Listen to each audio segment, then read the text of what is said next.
Let's head back to Des Moines, Washington to the Chevelle and El Camino show. Vic Engler, I'm going to make a little bit of a confession to the audience that they may or may not like. When I think of El Caminos, I think real El Caminos. Now, I'm really going to upset somebody. Real El Caminos are 59 and 60 El Caminos. I like those the best. You have a very nice 60 El Camino here. Can you tell us about it? Sure. The 60s El Camino, they didn't make as many of them as they did in 59. Actually, there were less than 15,000 built. So they're a little more rare. This particular one is from eastern Washington, so it didn't have the rust problems that we have here on the coast.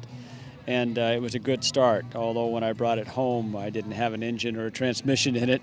So it's been a 2-year project just getting it back. And what I like to do is leave the outside looking basically stock, because I like the way they were originally.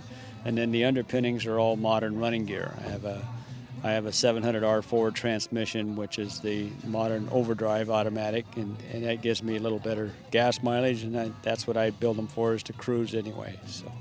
You mentioned off camera that you run into some younger people in the hobby that don't even realize that they made 59 and 60 El Caminos. They think they started in 64. Why do you think that is? Well, a lot of these that I call kids weren't born before that time, and these are real popular. This 64 through 72 were a real popular car, and you don't see many of these out there. So I can see why a lot of people, you just don't see them. The body style on these and Rancheros kind of fall into the same thing, in that you take a car that, from the back of the seat forward looks like a regular vehicle, and then it's a truck on there, or a station wagon with the back end taken off, which brings up a point. I've had people argue with me, we are going to settle a question for all eternity right now, this very moment. Is this a station wagon or is it a truck?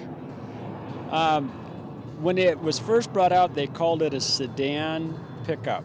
They actually called it that, and in actuality, it's the two-door wagon. It's a Biscayne body. It's a two-door wagon that the factory modified to make it a sedan pickup out of. And they're manufactured in a way that you can use them for a truck. I mean, you can take substantial weight with them.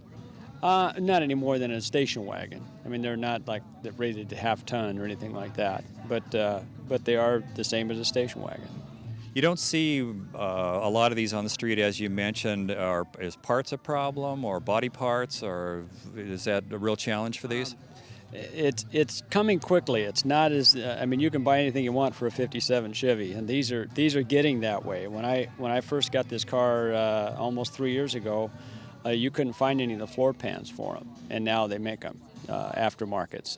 So, but pretty much you can get all the parts you want for them. After all, they are a Chevrolet. Yeah, that's right. So you can nap them. I still have a few odds and ends for them, huh? Oh yeah, yeah. I haven't had to look for much, but door handles and trim and things like that. They're not easy, but they're comparatively easy compared to other rare cars. Well, Vic, it is a rare car. It's a beautiful 1960 El Camino, and we thank you for sharing with us on the Vintage Vehicle Show. Thank you.